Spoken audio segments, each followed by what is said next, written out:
د سالنګونو لوی لارې د تړل کېدو په اړه د ټولګټو وزارت اعلامیه.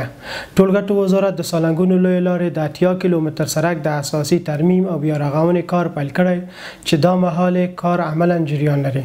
ټولګټو وزارت ټولو درنو هیوادوالو ته خبر ورکوي چې د سالنګونو لوی لارې د تونل په دننه برخه کې د کانکریټ اچونې او د پروژې د غوره تطبیق په موخه دغه لوی لار د یک شنبه په ورځ د 1402 هجري شمسي کال د سنبلې په 19مه چې د 1445 کال د سفر المظفر د 24 نیټې سره سمون لري.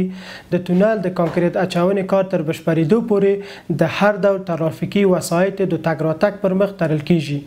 په همدې اساس ټولګټو وزارت له ټولو درنو هیوادوالو، ملي سوداګرو او موټر چلوونکو څخه غوښتنه کوي چې د 11 ورځو په لار کې د اړوند اړتیاوې پوره کړي. همدارنګه دا وزارت له خلکو او د یاد لوی لارې مسافرو څخه د حوصله مندي غوښتنه کوي.